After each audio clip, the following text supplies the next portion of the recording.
Hi, good morning, and welcome to our meditation. Today is the 30th of October, nearly the end of the month. I would like to start new meditations on Proverbs chapter 15, verse 29, to talk about prayer.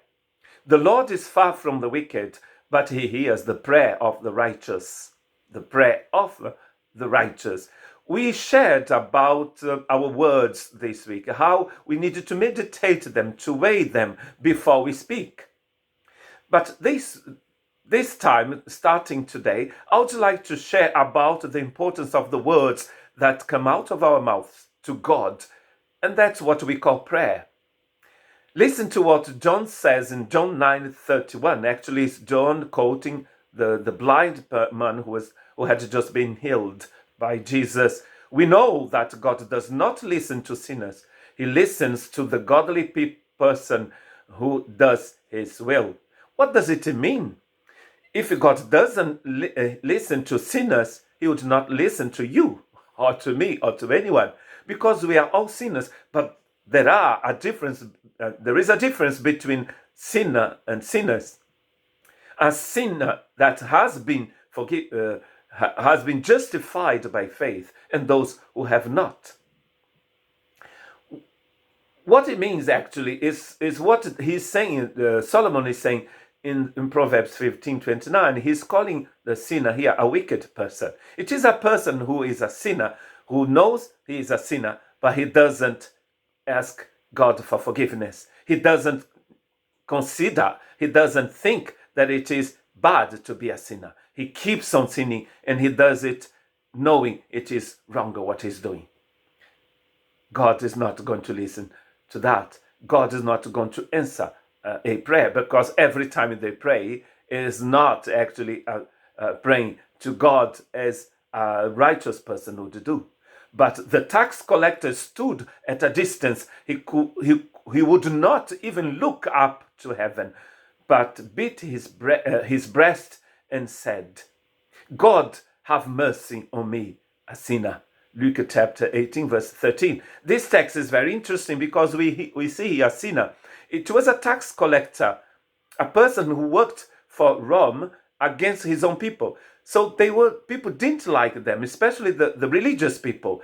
They used to put their names on the same list as the prostitutes that they liked stoning to death.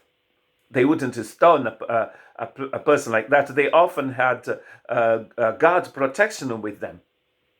They had Roman soldiers protecting them because the religious people didn't like them. They were considered as great sinners. Jesus is going to say at the end of this parable of Luke chapter 18 that tax collector went home justified, forgiven. But not the religious person that was near him, saying, "God, I'm so glad I'm not like this sinner here, like this tax collector. I'm so different because I am a nice person, blah, blah, blah, blah, blah." That religious person wasn't justified. But God heard the prayer of this tax collector. He was a sinner. That's what he says at the end. He knows he's a sinner, and he's confessing that he's a sinner. So God is going to justify that person. And God will justify you as well. As he has justified us, he will justify us by faith, because we know we need him. A person who is wicked is a person who thinks that he doesn't need God. And that his prayers will not be answered. How can they be?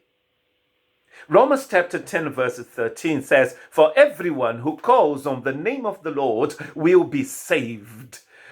You just have to call on the name of the Lord in any situation in your life. God will save you when you call on his name. But a wicked person doesn't call on the name of the Lord. Otherwise, he wouldn't be a wicked person. "All those the Father gives me will come to me, and whoever comes to me, I will never drive him away," says Jesus in John chapter 6, verse 37. I will never drive him away. Why? Because they have come to him. So we have to come to him. Let us meditate on this important exercise, this important part of our spirituality, prayer. God bless you.